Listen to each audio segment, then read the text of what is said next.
Hello, Namaskar. This is Firstpost and you're watching Vantage with me, Palki Sharma.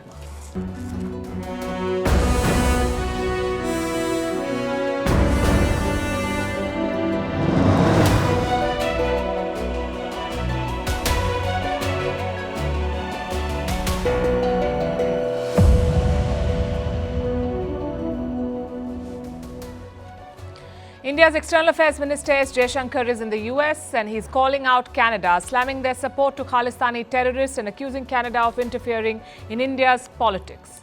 Positions have been hardening on both sides and every aspect of this relationship has been hurt.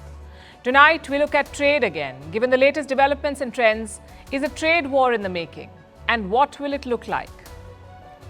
In other news, China's property bubble is bursting and Beijing is looking for a fall guy. They've arrested the chairman of Evergrande, the most indebted developer in the world. Russia is supplying cooking gas to Pakistan. We'll decode the politics and economics of it. Biden's biggest challenge is walking without falling. His team has a plan to prevent the president from tripping, but it's not working. India's edtech giant Byju's is in the news again. They're firing another 4,000 people. In Iraq, more than 100 people were killed in a fire at a wedding party. And what is Kenya doing in Haiti? All this and more coming up. The headlines first. North Korea expels US soldier Travis King. The 23-year-old was detained in July after he crossed the border from South Korea. Pyongyang claimed that King defected to escape mistreatment and discrimination in the US Army. King is now back in American custody. Iran says it has successfully launched a new military satellite. It's the latest display by Tehran of its aerospace technology. The US has repeatedly warned Iran against such launches. Washington says the same technology can be used for ballistic missiles. Tehran claims its rocket launches are for defense purposes only. In India, violence flares up in Manipur again. Fresh protests over the killing of two teenagers by suspected militants. The teens were missing since July. Mobile internet services have been suspended for 5 days in Manipur. All schools have been closed till Friday. The US will let Israelis enter the country visa-free. The Biden administration has confirmed the move. Israeli nationals will now be able to travel to America without a visa starting the end of November. It comes after last week's meeting between US President Biden and Israeli Prime Minister Netanyahu. The French ambassador will leave Niger after weeks of tension. It comes 2 months after the coup which ousted its pro-Paris president. On Sunday, President Macron had announced that French troops will also withdraw from this country, from Niger. This was one of the demands of the junta. Big setback for TikTok, Facebook and Instagram in Indonesia. Jakarta has banned e-commerce transactions on social media platforms. The government says it's harming millions of small businesses. From now on, social media firms will not be able to conduct direct transactions, but they can promote products on their platforms. And the UK's first drug consumption room gets approved. The room is meant for users to take illegal drugs under medical supervision. The nearly $3 million facility will be open in Scotland. The idea was first proposed in 2006 during an HIV outbreak in Glasgow, Scotland's biggest city.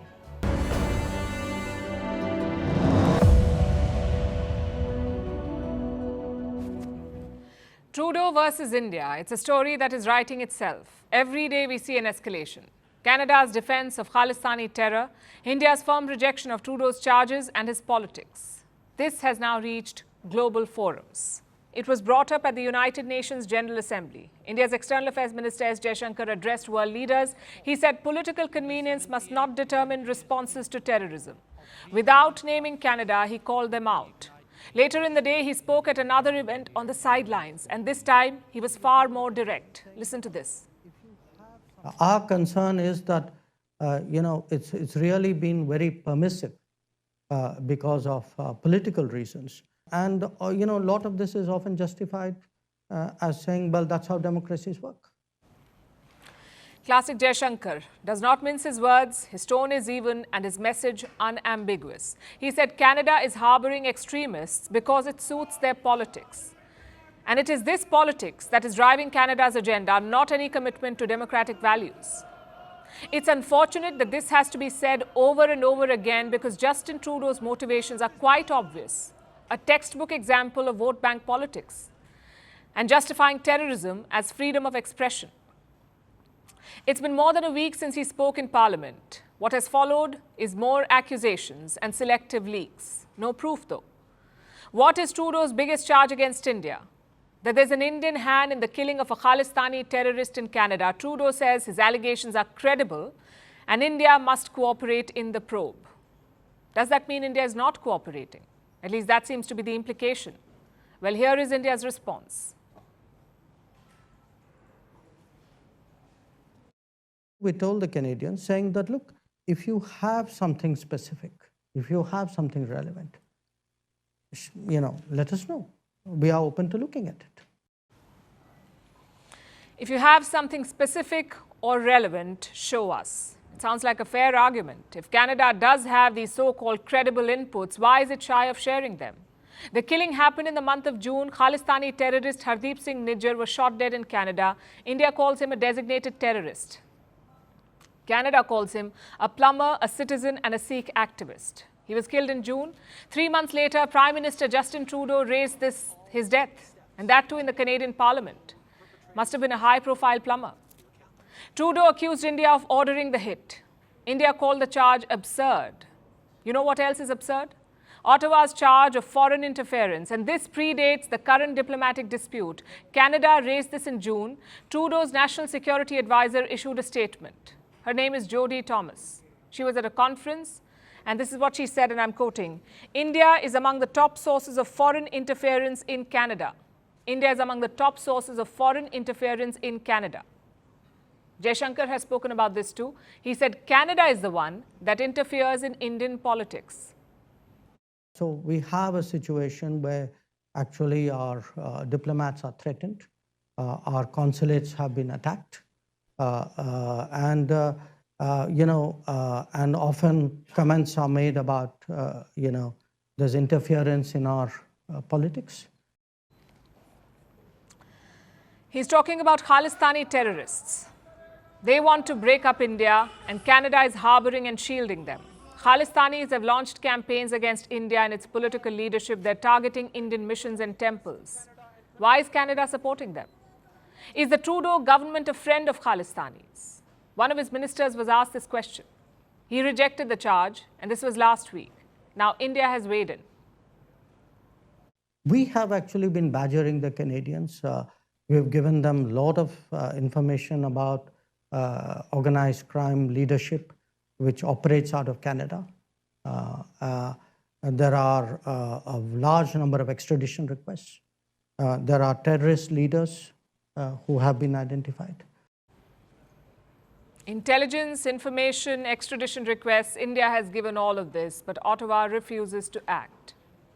We cannot bend the rules of state-to-state relations for political expediency, because we've seen and continue to see the extent to which democracies are under threat through various means of foreign interference. That's Bob Rae, Canada's ambassador to the United Nations. His statement is being seen as a dig at India. But after getting off the podium, he took a completely different tone. He said he's discussed the Nijjar case with his Indian counterparts and that there is, quote-unquote, scope for diplomacy. Well, as they say, there's always scope for diplomacy, but Canada's selective leaks are not helping. The Washington Post has released a new report. It has a video that shows Nijjar's killing. At least 6 men and 2 vehicles were involved. The report says the attackers fired 50 bullets, 50. 34 of them hit Nijjar. The terrorist was killed outside a Gurudwara. A security camera there captured the shooting. When did the local police respond? Apparently, they were slow to arrive. There was disagreement between agencies, which led to further delays. The probe is still on. Meanwhile, the Speaker of Canada's Parliament has resigned. This is over the Nazi controversy. They gave a standing ovation to a war veteran. He turned out to be a Nazi. Trudeau, being Trudeau, said it was not his fault. So the Speaker is the fall guy.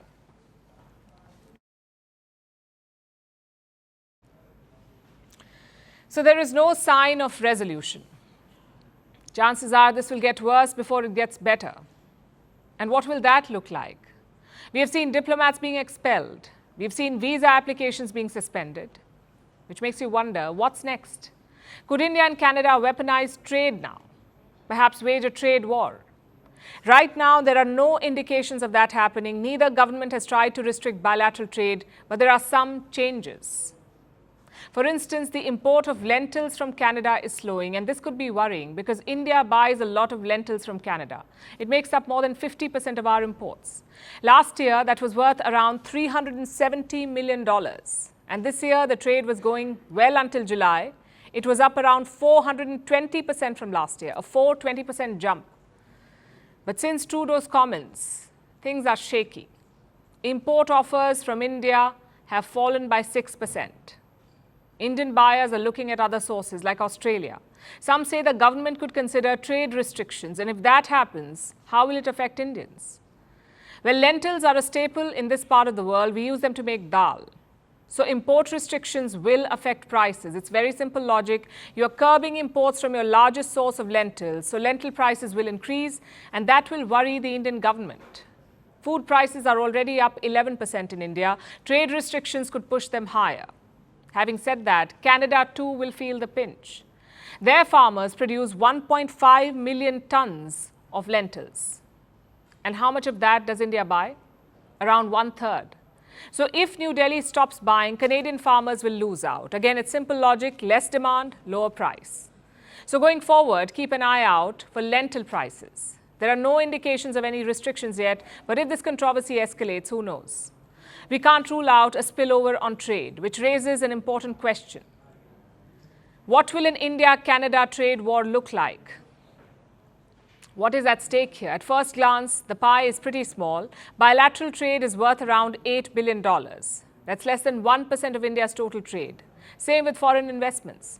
In 20 years, Canada has invested $3.6 billion in India. That's around 0.5% of India's total FDI. Like I said, it's a small pie. But within this trade, a few items stand out. They're very important for both sides. We mentioned lentils. Another one is potash. It's a very important fertilizer. Last year, India struck a deal to import it from Canada. It's a 3-year agreement. Under this, India would buy 1.5 million tons of potash. To give you some context, India's total import is around 4 million tons. So this trade is very important, especially after the war in Ukraine.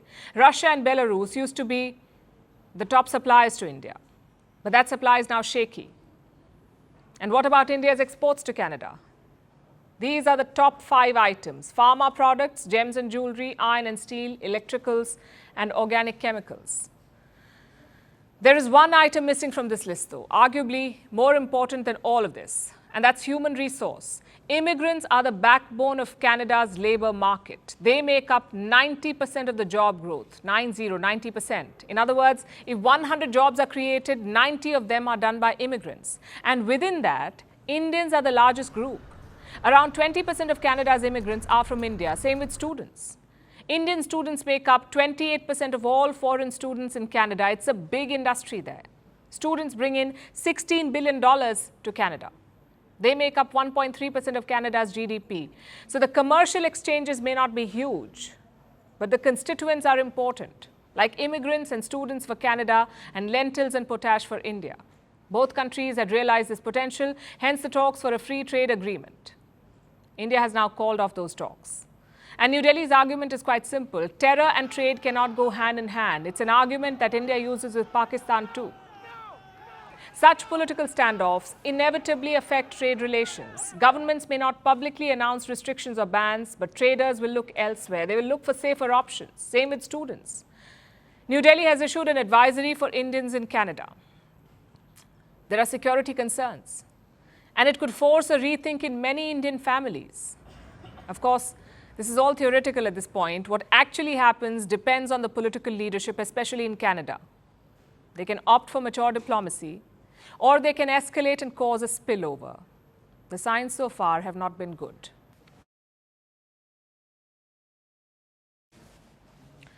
In China, a new game is underway. As the economy falters and the real estate sector struggles, Beijing is looking for a scapegoat, someone to shoulder the blame. And it could be this man, Hui Ka-yan. He's the chairman of Evergrande, the world's most indebted developer. Reports say Hui is in police custody. He was taken away earlier this month. And where is he now? Well, no one knows for sure. Some reports say that he is at a quote-unquote designated location, a residential surveillance, in other words, a house arrest. Now, here's something that you must know. When someone is held, it is never good news. But in China, it is very bad news. Such cases tend to follow a pattern. People are accused of corruption, they're sent to jail, or they just disappear. Sometimes they resurface. But by then, it's a completely different person with a significantly lower stature. Case in point, Jack Ma. You may remember his story. He wasn't even charged with the crime. He was just under scrutiny. The Communist Party targeted him and they destroyed the value of his businesses. Evergrande could be going down the same road, although their value is already destroyed. The company is the poster child of China's property crisis. Evergrande defaulted in the year 2021. By June this year, they owed over $300 billion. That's the size of their debt, $300 billion. They tried to manage this debt. They're still trying to restructure loans. And this effort is being supervised by Beijing, but it's not really helped them. The company's financial health has not improved. In August, Evergrande reported losses. In the last 2 years, the company lost $81 billion. In 2 years, $81 billion. Their shares slumped by 70%. This was after the August announcement. And it's been quite a fall for them. Evergrande was at its peak in the year 2017. One share was worth 31 Hong Kong dollars. That's about $4 US, the value of one share. And now, it is less than 1 Hong Kong dollar. Evergrande has become a penny stock. It has lost 99% of its value in the last 6 years, and it's going from bad to worse. This week, they missed another debt payment. A bond payment was due. They could not make it. The debt negotiations remain suspended. This week, some meetings were also scheduled. Evergrande officials had to meet creditors to discuss debt repayment, but the meetings were cancelled. Reason? Weak sales. The creditors are losing patience. They want their money back, and the prospects look bleak. Some of them have made a suggestion. They want Evergrande on the chopping block. In fact, there's a growing demand for this. Creditors want legal intervention. They say if Evergrande cannot come up with a plan, the company should be split and sold off for parts. Some creditors are getting hostile. Many cases have been filed against Evergrande. In the month of July alone, some 164 cases were filed against the company. This was over debt payments. And now there's another batch of 55 cases. What do these petitioners want? The freezing of Evergrande's assets. That's what they want. So the company is firefighting on multiple fronts. It's unsustainable. And Beijing seems to be gearing up to end this. Before rounding up the chairman, Chinese police also detained 2 former top officials, 2 men who served as the company's CEO and CFO. They've been picked up. Many others are under scrutiny. Police have detained many staffers. The company has not revealed the numbers or names, but reports say the arrests happened in Shenzhen, at the company headquarters. These officials might just be sacrificial lambs because the mess in China's property sector is much bigger and not their doing, really. More companies are failing, like Country Garden. It has reported losses of over $150 billion, and this month it narrowly avoided a default. Sino-Ocean is another struggling developer. Earlier this month, it suspended its offshore debt payments. These are loan payments owed to the company's external lenders. Sino-Ocean has suspended payment for these loans. And why is that? Because they want to restructure. So the Evergrande collapse is not a one-off. The entire sector is in trouble, and China does not want to take the blame for this. So they're pinning it on some officials. Global ratings agency Moody's is calling Beijing out. This month, they issued a new assessment, and this is about China's property sector. Moody's has revised its outlook from stable to negative. This is for China's property sector, negative. It says China's support measures were not enough. In August, China lowered the mortgage rates. And for the first time, they also reduced down payment for home buyers. For first-time home buyers, the down payment value is going to be lesser. Now, Moody's does not think that this will work. It says the impact of these measures will be short-term and uneven. And this is an indictment. China's property bubble is bursting. The government's efforts to save it are failing. And Beijing is sacrificing some officials to absolve itself of all blame. Over in Pakistan, there is a new double game, this time over Ukraine. On paper, Pakistan is neutral in the war. They don't support Russia or Ukraine. But their actions suggest otherwise. On Tuesday, Pakistan received a shipment of Russian LPG. LPG is liquefied petroleum gas. It's mostly used for cooking. If LPG is expensive, household budgets go for a toss. And that's what's happening in Pakistan. Earlier this month, the caretaker government increased the price of LPG. It's now 20% higher.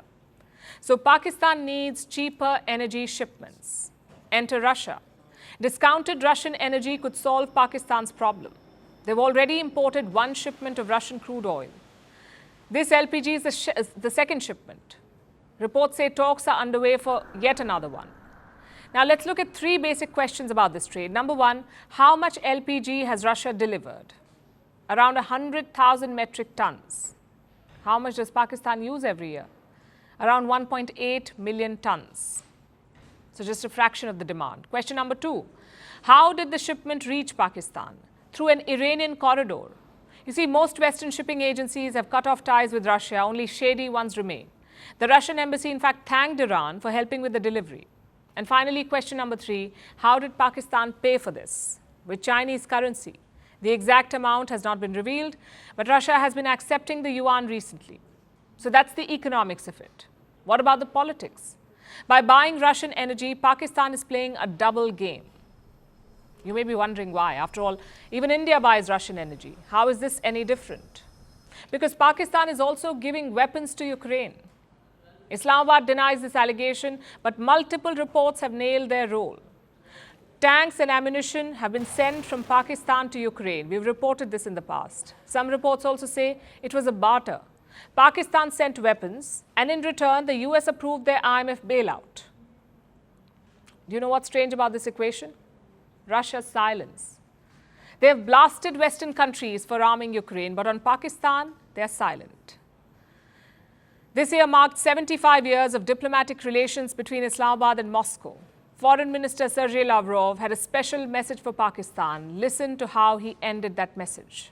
We are willing to work together on further engagement of our countries and peoples, strengthening mutually beneficial relations in politics, security, economy, education, in cultural and humanitarian fields, as well as in other areas. Pakistan, Russia, Dosti, Zindabad. Pakistan, Rusi, Dosti, Zindabad, he said, meaning long live Pakistan-Russia friendship. Remember, this is a country that is arming Ukraine, a country that is keen on American support, that was once a US ally. So why is Russia giving Pakistan such a long rope? Because equations are changing. The US is not a fully committed partner for Pakistan anymore. Their new best friend is China. They're called Iron Brothers, in fact. And that's the common ground between Moscow and Islamabad, their relations with China. Just consider this LPG shipment. How did Pakistan pay for it? Using the Chinese yuan. And this reset between Pakistan and Russia started before the war. Former Prime Minister Imran Khan visited Russia in 2022. In fact, he was there when the war began. It was the first such visit in 23 years. Imran Khan landed in Moscow on the 23rd of February. The next day, Putin announced his invasion. Today, Imran Khan is in jail, but his outreach mission has continued. Pakistan is buying Russian crude oil and LPG. Could this evolve into a strategic relationship, one that could worry India? Seems unlikely as of now because Pakistan has very little control over its own policy. They need Western help with bailouts. They need China's help with loans. And they need Russia for cheap energy. So Islamabad will find it hard to take sides, really. As for Russia, it's a painless gamble. They lose nothing by engaging with Pakistan. In a best-case scenario, they stand to gain a lot, in fact. Influence in Afghanistan and Central Asia, connectivity projects, and also some leverage over their traditional partner, India. That's what Russia stands to gain. I know this sounds like a good deal for Pakistan, maybe a bit like India's strategic autonomy. But you see, Pakistan's policy is anything but autonomous. It's a case of strategic helplessness.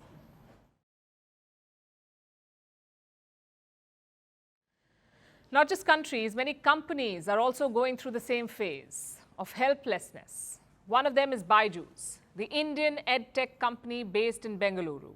Their story is well documented. An impressive rise during the pandemic, a rushed expansion plan, and now a case study on how not to run a startup. Byju's is in the news again, which obviously means they're cutting more jobs. Reports say up to 4,000 employees could be fired. even senior management is at risk. It's part of their new cost-cutting measure. You see, Byju's is facing a number of financial challenges, but the most pressing one is this: a loan worth $1.2 billion. The lenders want their money back. So what's the company's strategy? Well, a new CEO has taken over. He took over last week. He plans to shake things up at Byju's. And in the corporate world, that often means firing people. The company presently has 35,000 employees. Up to 4,000 of them could be fired. That's around 12% of their workforce. At its peak, Byju's had 52,000 employees. This was during the pandemic in 2021. That was their peak. But beyond firing people, what is the rescue plan? Reports say Byju's wants to bring more students to offline centers, which is a bit strange because their whole brand was built around online learning, and now they're going offline. Another strategy is divesting foreign assets. Remember the famous Byju's acquisition spree? They were buying edtech centers for fun.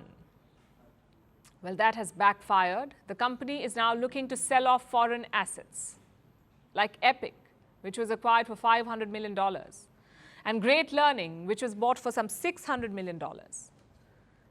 But will it be enough? You see, Byju's is not just any startup. It was the startup in India.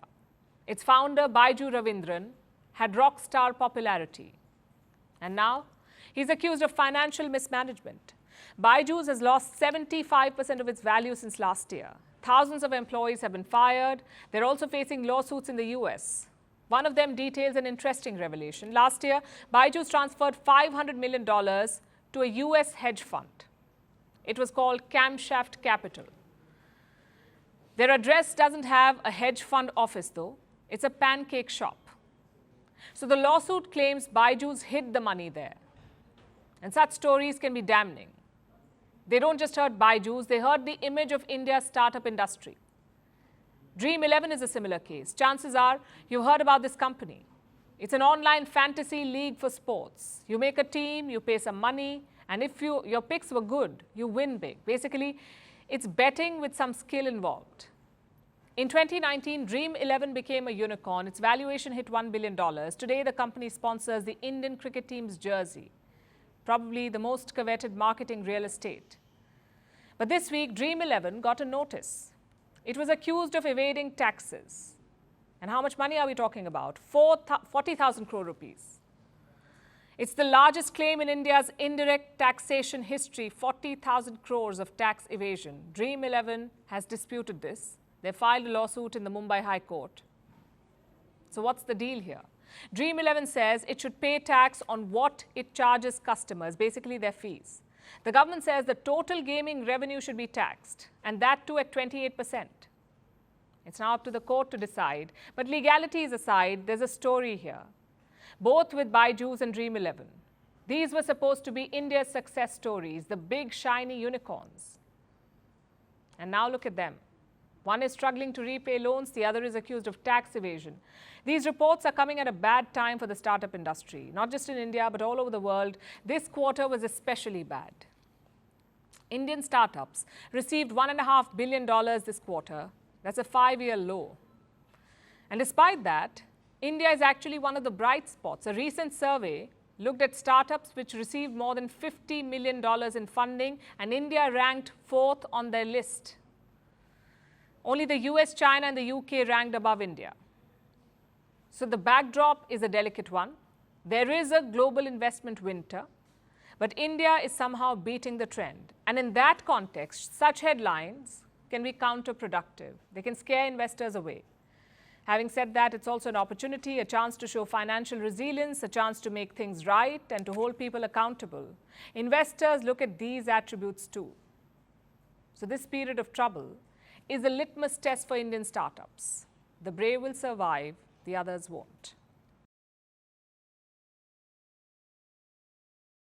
And now let's turn our focus to the war in Ukraine. Details of a new report have come out, a report from Kiev to its allies. It talks about the drones that have been tormenting Ukraine.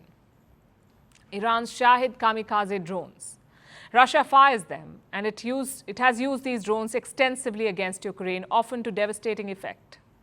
So obviously, stopping these drones should be top priority for Kiev and for its Western allies. But this new report says the opposite is happening.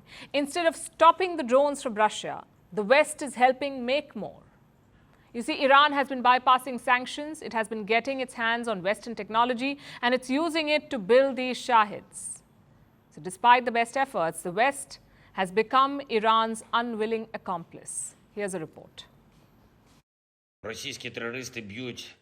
Every day, Russian terrorists hit our towns and villages with rockets and Shahids.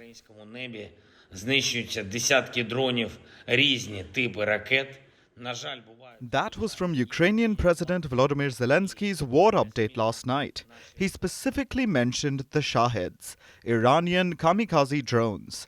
Last September was the first time their use was reported in the Ukraine war. Since then, they've become ubiquitous. There are two types of Shahids commonly seen in Ukrainian skies: the 131 and the 136. They're both triangular and have bulbous noses. They're also said to be loud and not very agile. They aren't exactly the cutting edge of design. But none of that really matters. These drones excel at their intended purpose, flying into the enemy and blowing up on impact. Russia has been using these drones to bombard Ukraine for months. Every other day you hear about Russian drone attacks on vital infrastructure, which poses some serious questions. How many drones did Iran give Russia? How is Iran making so many drones? Why aren't sanctions working to stop Russia's drone supply? Well, it seems Ukraine finally has the answers to some of these questions. Last month, Kyiv sent a 47-page document to the G7 governments. The G7, or Group of Seven, is made up of the US, UK, France, Germany, Italy, Japan, Canada, plus the EU. Basically, all of Ukraine's major allies. It turns out, these allies are largely responsible for the proliferation of the Shahids. They've been making parts that Iran uses in its drones. The report says 52 Western electrical components were found in the Shahid 131. 57 were in the Shahid 136. The components were manufactured in Poland, the Netherlands, Ireland, and even the ever-neutral Switzerland. Now you may wonder, how did the Western governments let this happen? How could they help Russia? Well, it's not that simple. Unlike in the past, with oil, diamonds, fertilizers, and whatnot, this time they weren't helping Russia directly. It's just very difficult to track the components Iran used. In fact, even Ukraine didn't really blame them. The paper lists components like fuel pumps, voltage regulators, transistors, integrated circuits, and so on. These are all relatively common electrical components, manufactured in millions. So it wasn't difficult for Iran to find some, even though the Western firms didn't trade with it directly. The Ukrainian report says Iran imported some of these materials from countries like Turkey, Uzbekistan, Kazakhstan, India, and Vietnam. It's quite possible. In an interconnected world like the one we live in today, how do you expect to control fuel pump sales? Ukraine understands that in this case, sanctions are pointless. Instead, Kyiv has bolder plans. We clearly see which areas of pressure on Russia should be strengthened to prevent terrorist capabilities from growing. Sanctions are not enough. There will be more. There will be more of our own Ukrainian actions against the terrorist state. When Ukraine gave the report to the G7 last month, it had a suggestion. If the West gave it weapons, it would conduct missile strikes on drone production plants in Iran, Syria, and deep within Russia. Yes, Kyiv wants to shell not just Russia, but Iran and Syria too. Ukraine says Iran has been outsourcing the drone production. It now makes some Shahids in Syria. And it has also helped Russia set up a plant, apparently in Russia's central region of Tatarstan. That's about 1,500 kilometers deep within Russian territory. Ukraine wants to bomb all these places and ask the West for more missiles to take these plants down. It's an ambitious but unrealistic plan. The West may not be able to stop electrical components to Iran, but it's still unlikely to let Ukraine start World War III.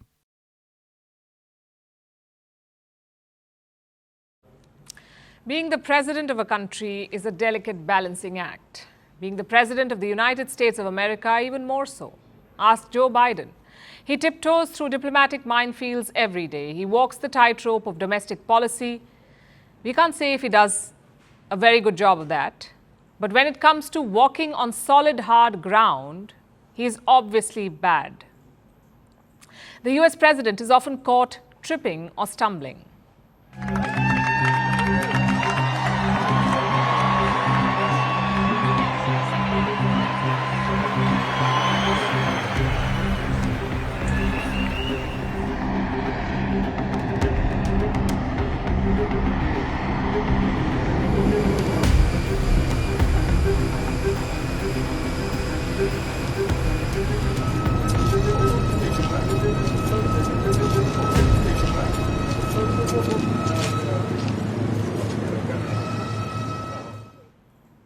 You saw that. Biden's stumbles make more news than his policies, and that's saying something. So his team now has a new mission: prevent the president from tripping. Sounds like quite the mission impossible. But let's look at their plan for now. It's not very drastic. Just a few extra measures here and there. One of them is wearing tennis shoes. Biden has swapped his formal shoes for tennis kicks. They're less slippery, which means more grip. The other is shorter stairs on Air Force One. That is Biden's presidential plane. That is the US presidential plane. He uses it whenever he travels. Now, if you've tracked his visits, you must know that this set of stairs is his arch nemesis. He has tripped on them multiple times. So his team found the perfect solution: reduce the number of steps. The fewer the steps, the lesser the chance of tripping. It sounds simple, right? But it's not going so well for them, because Biden is still tripping. In fact, he nearly slipped on the stairs yesterday. He just arrived in Michigan, he was getting off the aircraft, and just like that, he nearly slips again. It was not major, but you can see him losing balance there. So shorter steps are surely not helping. And these falls hurt him, not just physically, but also politically. Because America is going to polls next year. Biden will turn 81 this year. If he wins the election, he'll be 86 by the time he completes the next term. And that's really old. So Americans are concerned. Age discrimination may be banned in the workplace, but the president's employers, the people of America, are not shy about their bias. 3 out of 4 American adults think that Biden is too old for office. 3 out of 4. They say he won't be an effective president in the second term. And what does Biden say about this? Does he agree with them? Listen to this. I tell you what, someone said, that Biden, he's getting old, man. I tell you what. Well, guess what? The only thing that comes with age is a little bit of wisdom. I've been doing this longer than anybody, and guess what? I'm going to continue to do it with your help. You heard that. He makes a good point. But wisdom is not the only thing that comes with age, you see. Age also brings health-related issues like immobility or balancing difficulties, and Biden is already facing some of them. In fact, Democrats are not so worried about Trump rising in the polls. They're more worried about Biden falling down. And remember, this is a sitting president. Election should be a breeze for him. Usually, odds are always in favor of the incumbent. But in Biden's case, his age is a big issue because while elections are fought on policies, they're also fought on perceptions. Take the 1960 election, for example. Richard Nixon was debating John F. Kennedy. It was the first presidential TV debate in America. Some 70 million people tuned in. Nixon had just left the hospital. He wasn't wearing any makeup, and he was sweating profusely.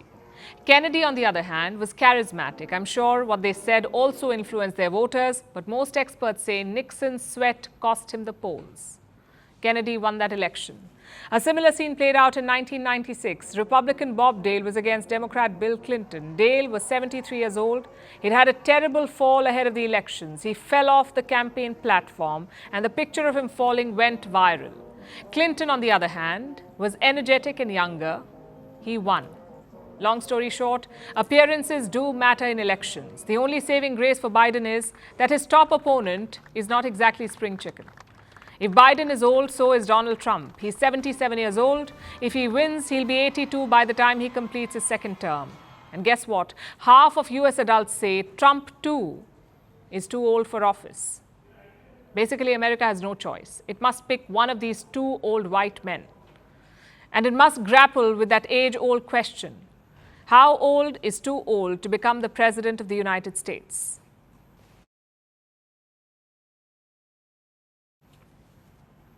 Weddings are typically a time of celebration, but for a couple in Iraq, festivities quickly transformed into a tragedy.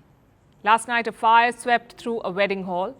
This happened in the district of Hamdania. This is a predominantly Christian area in northern Iraq. Eyewitnesses say flames engulfed the entire building. Most attendees were unable to escape, and now more than 100 people are dead. At least 150 others are injured. Search and rescue operations are still underway.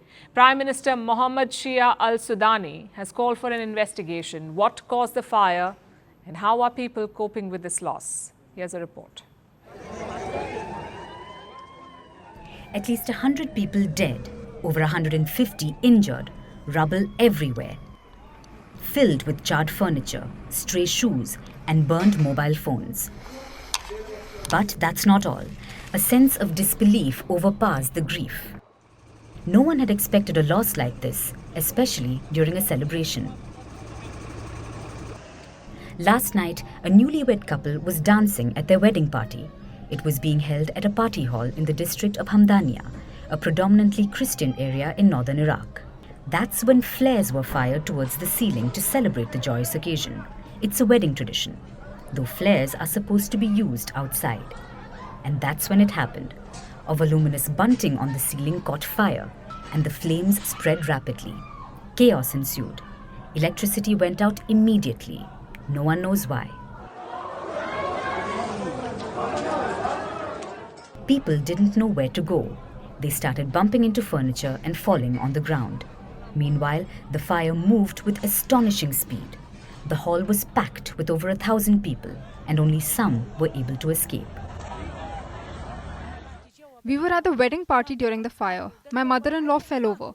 We were sitting next to the kitchen, and when the door opened, we got out of there, or else we would never have been able to escape. For others, it wasn't clear where the exits were. Eventually, firefighters arrived. As the fire intensified, a bulldozer was used to knock openings in the wall. The goal was to help people escape. But the sudden influx of oxygen only fanned the flames, which engulfed the entire building and killed many from suffocation or burn injuries. I have more than 20 relatives there. My friend's entire family was killed. My friend, his children, his mother and his wife, everyone. Entire families have been killed.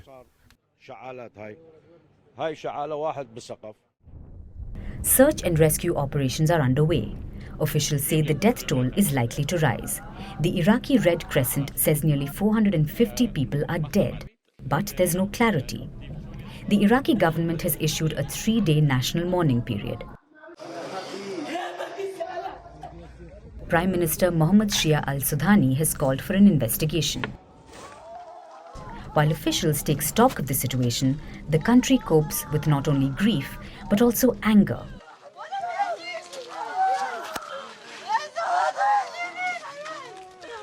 Eyewitnesses and experts say the situation got out of hand because of logistical and infrastructure problems.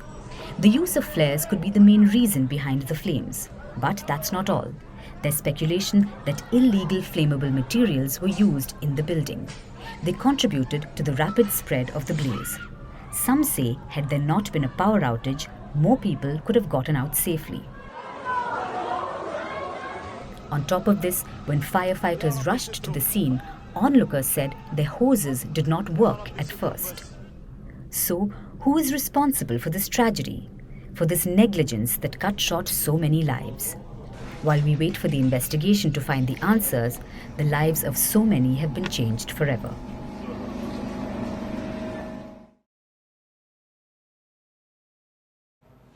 And now let's turn our attention to Haiti, a Caribbean nation that faces a severe humanitarian crisis. With each passing day, it spirals deeper into turmoil. On the one hand, gangs are seizing control of Haiti's capital, Port-au-Prince. They have commandeered up to 90% of the city. On the other hand, there are vigilantes who prefer to fight it out with machetes. Across Haiti, about 200,000 people have been displaced. Millions are struggling to eat.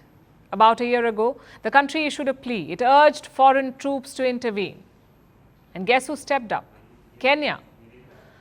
Kenya is poised to lead a peacekeeping mission to Haiti, with resources and support coming in from the US. This week, the two countries, Kenya and the US, signed a defense agreement. The question is, can the East African nation of Kenya bring order to Haiti in the Caribbean? Here's a report. Haiti is one of the America's most unstable places. But this week, things got even more dramatic. All thanks to Jimmy Cherizier, a former police officer. Affectionately, even reverentially, he's referred to as Barbecue. This may sound funny, but don't let the name fool you. His actions are no laughing matter, because as we said, he is a former police officer. Today, Barbecue is Haiti's most powerful gang boss. This week, he took to the streets, calling for an armed uprising to overthrow the country's Prime Minister, Ariel Henry. Every ghetto will be on the streets every day, and we have nothing to hide from the whole world. They all know that we have weapons. Not only do we mobilize to fight Ariel Henry, we also mobilize the people. Our fight will also be with weapons against Ariel Henry. And for the Caribbean nation's government, this is probably icing on a bloody cake. Since with each passing day, the nation is spiraling deeper into turmoil. Gangs are seizing control of one part of Haiti's capital after another. Today, 90% of Port-au-Prince is under their control. Over the past few months, there has been an explosion of killings, kidnappings and sexual violence. Bodies are seen lying on the streets. Most of the neighborhoods are heavily barricaded.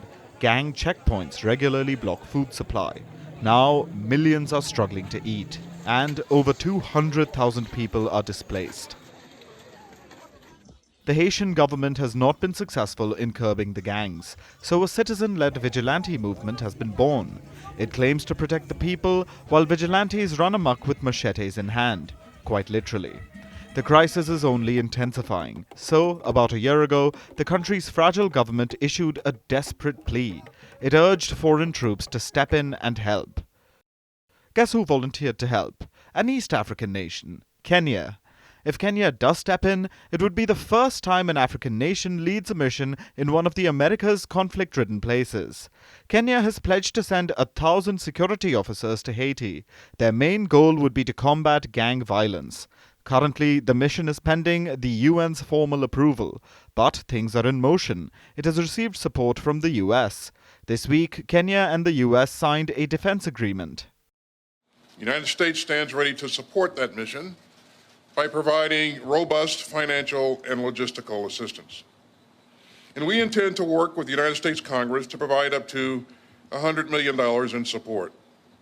And we urge others in the international community to follow Kenya's great example and to step up and to provide more personnel, equipment, support, training, and funding. In fact, Kenyan security officials have even started learning French, one of the main languages of Haiti. But the scale of Haiti's crisis is massive. Will deploying just 1,000 officers be enough? Compare this with interventions by the US and Brazil. In 1994, the US intervened in Haiti with a force of 21,000 personnel. About a decade later, Brazil did the same with 13,000. What Kenya is offering is not even 1/10 of that. But Kenya wants to go ahead with this, hoping to inspire Pan-African unity. And this is not the first time it's sending troops abroad. Kenya has a very long history of global peacekeeping. We were in Kosovo, we were in Namibia, we were everywhere. We are now in Somalia, we're in DRC. We have our officers in the Tigray monitoring and evaluation mechanism. That may be true, but it isn't without criticism. Kenyan law enforcement officers have been accused of using excessive force, carrying out extrajudicial killings, and conducting arbitrary arrests. So while Kenya says it can bring order to Haiti, doubts are swirling. And a rifle-toting, machete-wielding pushback awaits its troops. And now it's time for Vantage Shots, images that tell the story. In Philadelphia, a mob ransacked an Apple store, stealing iPhones, iPads and other products. In Mexico, a bear turned up as an unexpected guest at a family picnic. And who wins the race when there is only one person running? A sprinter in India competed in a 100-meter race alone after other runners skipped it over rumors of a surprise doping test. Finally, we are taking you back in history. On this day in 1996, the Taliban captured the Afghan capital of Kabul for the first time, establishing the Islamic Emirate of Afghanistan. They then tortured and killed former President Mohammad Najibullah before hanging his body from a traffic post. The Taliban's first stint in power came with strict rules like head-to-toe coverings for women, a ban on music and TV. We leave you on that note. Thanks for watching. We'll see you tomorrow.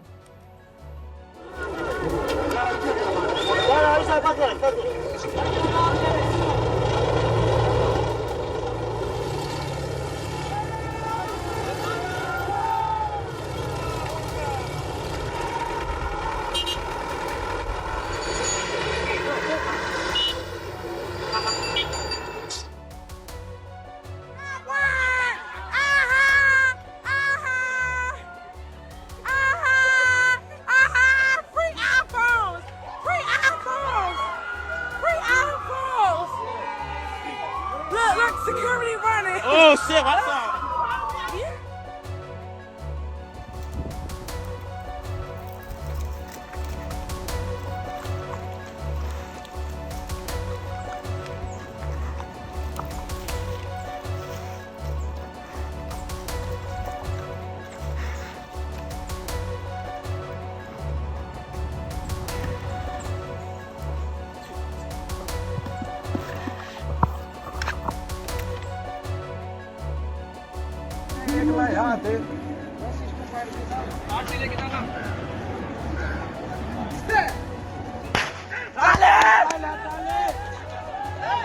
Allez!